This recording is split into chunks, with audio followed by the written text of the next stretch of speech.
சித்தர் பூமி. அனைவருக்கும் வணக்கம். ஞானானந்தமயம் தேவம் நிர்மலஸ்படிகாக்கிருதம் ஆதாரம் சர்வ வித்யானாம் ஹயக்ரீவம் உபாஸ்மஹே. நமக்கு இன்றைக்கி நம்ம பேச போகிற டாபிக் என்ன அப்படின்னு பார்த்திங்கன்னா, நிறைய பேர் இதை பித்ரு தோஷம்னு சொல்லுவாங்க, நிறைய பேர் கிரகண தோஷம்னு சொல்லுவாங்க. ஆக மொத்தத்தில் பித்ரு தோஷம், கிரகண தோஷம் சேர்க்கக்கூட இது இந்த நிகழ்வுகள் இருந்தால் பெரிய அளவுக்கு வளர்ச்சி அப்படின்லாம் சொல்லுவாங்க.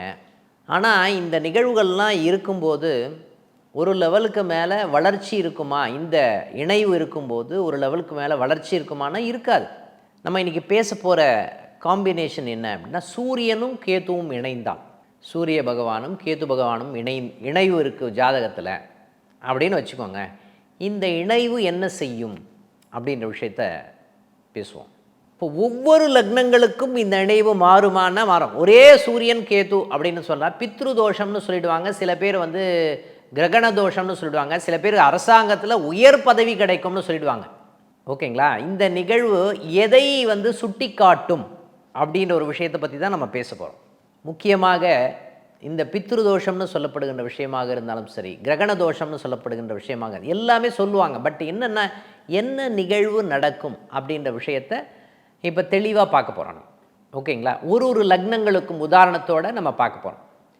இப்போது உதாரணமாக இந்த தோஷம் என்ன சாதாரணமாக என்ன பண்ணும் சார், எனக்கு பூர்வீகத்தில் ஒரு பெரிய பிரச்சனை நடந்தது, தாத்தா வகையில் பெரிய பிரச்சனை நடந்தது, அந்த பிரச்சனை வழியாக இந்த பித்ரு தோஷம் வந்தது அப்படின்னு ஜோதிடர்கள் சொல்லுவாங்க. அப்பாவுக்கும் மகனுக்கும் கருத்து வேறுபாடுகள் இருக்கக்கூடிய சூழ்நிலை இருக்குது, ஒரு லெவலுக்கு மேலே வளர்ச்சியே இல்லாத ஒரு தன்மை இருக்குது, ஒரு லெவலுக்கு மேலே வளர்ச்சியே இல்லாத ஒரு தன்மை இருக்குது. அதே மாதிரி தந்தைக்கும் மகனுக்கும் உறவு சம்பந்தப்பட்ட விஷயத்தில் பிரச்சனை இருக்குது. முதல் குழந்தைன்னு சொல்கிறோம்ல, அந்த முதல் குழந்தையே பார்த்திங்கன்னா கருக்கலைப்பு ஏற்பட்டது, முதல் குழந்தை கலைஞ்சு போச்சு சார் அப்படின்னு சொல்லுவாங்க. இந்த தோஷம் இருக்கக்கூடியவர்களுடைய வீடை போய் பார்த்தீங்கன்னா, உண்மையாக தோஷம் இருக்கா இல்லையான்னு இந்த வீட்டை போய் பார்த்தேன்னா தெரிஞ்சிடும். இவங்க என்ன பண்ணுவாங்க, கிழக்கு நுழையும் போதே என்ன பண்ணுவாங்க, அந்த இடத்துல கிழக்கு நுழையும் போதே அந்த இடத்துல கரெக்டாக கிழக்கு திசைன்னு சொல்கிறோம்ல, இந்திர திக்குன்னு சொல்லுவோம் நம்ம வாஸ்துல. அப்போ இந்திர திக்கிலேயே பார்த்திங்கன்னா அங்கே என்ன பண்ணியிருப்பாங்க, படி போட்டு வச்சுருப்பாங்க, அந்த இடத்துல படி போட்டு வச்சுருப்பாங்க. அப்போது இந்த தோஷம் ஒருவரை வளர்ச்சியே பண்ண விடாமல் நிறைய தடைகளை கொடுக்கக்கூடிய தன்மை இருக்குமா, இருக்கும். இந்த தோஷம் இருக்கிறவங்க எந்த காரணத்தை கொண்டும் அரசியலில் போனாங்க அப்படின்னா நிறைய ப்ராப்ளமை ஃபேஸ் பண்ணுவாங்க அப்படின்ற ஒரு நிகழ்வு இருக்கா, இருக்குது. அப்போ அரசியல் சம்மந்தப்பட்ட விஷயத்தில் நிறைய பிரச்சனை இருக்கக்கூடிய தன்மை இருக்கா, இருக்குது. இந்த தோஷம் இருக்கக்கூடியவர்களுடைய தன்மை யார் எஸ்கேப் ஆகிறாங்க அப்படின்னு பார்த்தீங்கன்னா, இந்த தோஷம் இருக்குது சார் எனக்கு அப்படின்னா யார் எஸ்கேப் ஆகிறாங்கன்னா, முக்கியமாக வெளிநாட்டுக்கு போயிடுறாங்கன்னு வச்சுக்கோங்களேன், அவங்க இந்த தோஷத்துலேருந்து எஸ்கேப் ஆகிடுறாங்க.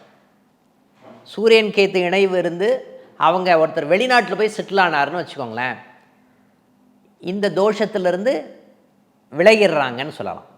அப்போது இந்த தோஷம் என்ன சொல்லும் அப்படின்னு பார்த்தீங்கன்னா, உள்நாடு சம்பந்தப்பட்ட விஷயங்களாக இருந்தாலும் சரி, தந்தை மகன் உறவு சம்பந்தப்பட்ட விஷயங்களாக சரி, அதே மாதிரி அப்பா இருக்கார் இல்லையா, அப்பாவுக்கு தீராத ஒரு பிரச்சனை இருந்து கொண்டே இருக்கும், தீராத கடன் இருக்கக்கூடிய தன்மை இருக்கும் அப்படின்னு நம்ம அடிக்கிட்டே போகலாம். நம்ம அப்போ அப்பா சம்மந்தப்பட்ட விஷயங்களை அப்பா இருக்க மாட்டார், அப்பாவுடைய உடல்நிலை சம்மந்தப்பட்ட விஷயத்தில் பாதிப்பு இருக்கும். இந்த மாதிரி நிகழ்வுகள் எல்லாமே பார்த்திங்கன்னா சூரியன் கேது இணைவு இருந்தது அப்படின்னு சொன்னாவே இது சம்மந்தப்பட்ட நிகழ்வுகள் இருக்கும். இதில் முக்கியமாக இப்போ மேஷ லக்னம் ஏல்பி லக்னம் போயிட்டுருக்குன்னு வச்சுக்கோங்க, மேஷ லக்னம் ஏல்பி லக்னம் போயிட்டுருக்கு, இதே சூரியன் கேது அப்படின்ற அமைப்பு 5ஆம் பாவத்தில் இருக்குது அப்படின்னு சொன்னாவே வேலை சம்மந்தப்பட்ட விஷயத்தில் இவங்களுக்கு பிரச்சனை இருக்குமான்னா இருக்கும்னு சொல்லலாம். இதே வெளிநாட்டில் இருக்காங்க அப்படின்னு சொன்னால் அவங்களுக்கு பாதிப்பு அந்தளவுக்கு இருக்காது, அந்த பாதிப்பு குறைவதற்குண்டான தன்மை இருக்குமா, இருக்கும்னு சொல்லலாம். ஓகேங்களா? அப்போது இந்த கிரக இணைவுகள் சரி சார், ஏஎல்பி லக்னத்துக்கு 10ஆம் பாவத்தில் சூரியன் கேது இணைவு இருக்குது, வேலையில் நிறைய பிரச்சனைகள் இருக்கும், கண்டினியூஸாக பிரச்சனைகள் இருக்கும். இவங்க தொழில் பண்ணுறாங்கன்னா கடன் அதிகமாக இருக்கக்கூடிய நிகழ்வுகள் இந்த தொழிலில் இருக்கும்னு சொல்லலாம். அந்த அளவுக்கு நிறைய பிரச்சனைகள் வேலையில் கண்டினியூஸாக ப்ராப்ளம் நல்லா போயிட்டே இருக்கும். திடீர்னு ஒரு பிரச்சனை வந்து நிற்கும், திடீர்னு ஒரு கடன் வந்து நிற்கும், அதிகமாக கடன் ஏற்படக்கூடிய தன்மை இருக்குமா? இருக்கும். இந்த தொழிலை எப்போ நான் விட போகிறேன்ற மனசு சொல்லிக்கிட்டே இருக்கும். மனசு என்ன சொல்லும்? இந்த தொழிலை விட்டுடணும், இந்த வேலையை விட்டுடணும். இதை வந்து சூரியன் கேது இணைவு இருக்குங்க, வேலையை விட்டுருவாங்க.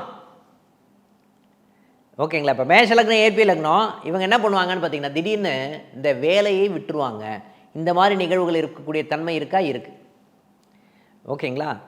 இப்போது இதே கன்னியா லக்னம்னு வச்சுக்கோங்க, உதாரணத்துக்கு எடுப்போம். கன்னியா லக்னம் இருக்குது அப்படின்னு சொன்னாவே இவங்க தான் சைக்காட்ரிக் டேப்லெட் எடுத்துப்பாங்க. இவங்களுக்கு வந்து கன்னியா லக்னம் ஏஎல்பி லக்னம் 5ஆம் இடத்துல சூரியன் கேது இருக்குது அப்படின்னு சொன்னால் மனநோய் அதிகமாக இருக்கக்கூடிய தன்மை இருக்கும். இவங்க தான் வந்து சைக்காட்ரிக் டேப்லெட் எடுத்துப்பாங்க அப்படின்னு சொல்லலாம். ஓகேங்களா? அதாவது மனம் சம்பந்தப்பட்ட விஷயங்கள் அவங்களுக்கு கண்ட்ரோலில் இருக்காது, மனம் பித்து பிடித்து விடும் அப்படின்னு சொல்லலாம். ஓகேங்களா? அது சம்பந்தப்பட்ட நிகழ்வுகள் அதிகமாக இருக்கக்கூடிய சூழ்நிலை இருக்கும். தந்தைக்கும் மகனுக்கும் உறவு நிலை சம்பந்தப்பட்ட விஷயத்தில் பாதிப்பு அதிகமாக இருக்கக்கூடிய சூழ்நிலை இருக்கும் அப்படின்னு சொல்லலாம். ஓகேங்களா? இதே வந்து பார்த்திங்கன்னா ரிஷப லக்னம் ஏஎல்பி லக்னமாக இருக்கிறது அப்படின்னு சொன்னால் 9ஆம் இடத்துல சூரியன் கேது இணைவு இருக்குது அப்படின்னு வச்சுக்கோங்க. இவங்களுடைய இருப்பிடத்தை விட்டு இன்னொரு இருப்பிடம் வந்து மாறுவதற்குண்டான தன்மை இருக்குமா? இருக்கும்னு சொல்லலாம். கடனால் வந்து என்ன பண்ணுவாங்கன்னு பார்த்திங்கன்னா இருப்பிடத்தை மாற்றுவார்கள். இந்த கடன் யார் மூலமாக வரும்னா அப்பாவின் மூலமாக கடன் வரக்கூடிய தன்மை இருக்குமா? இருக்கும்னு சொல்லலாம். இதே மாதிரி நிகழ்வுகள் வந்து ஒவ்வொரு லக்னங்களுக்கும் நம்ம சொல்லிக்கிட்டே போகலாம். ஓகேங்களா? அப்போது சூரியன் கேது இணைவு வந்து இந்த அட்சய லக்ன பദ്ധதியில் வந்து பார்த்திங்கன்னா முக்கியமாக கிரகணை உள்ள சூரியன் கேது இணைவு வந்து ரொம்ப பிரச்சனையான ஒரு அமைப்பை கொடுக்கக்கூடிய தன்மை இருக்குமா? இருக்கும். பணமே வராத தன்மையை கொடுக்கும். ஓகேங்களா? இந்த நிகழ்வுகள்லாம் வந்து பார்த்திங்கன்னா இந்த சூரியன் கேது இணைவு ஒரு ஜாதகத்தில் இருக்குதுன்னா லக்னத்துக்கு தகுந்த மாதிரி பலன்கள் மாறுபடக்கூடிய தன்மை இருக்குமா? இருக்கும். இதே கடக லக்னம் ஏஎல்பி லக்னமாக இருக்கிறது அப்படின்னு வச்சுக்கோங்க. கடக லக்னம் ஏஎல்பி லக்னமாக இருக்கிறது அப்படின்னு சொன்னால் பணம் சம்பந்தப்பட்ட விஷயங்கள் சாதகம் இல்லாத ஒரு தன்மை.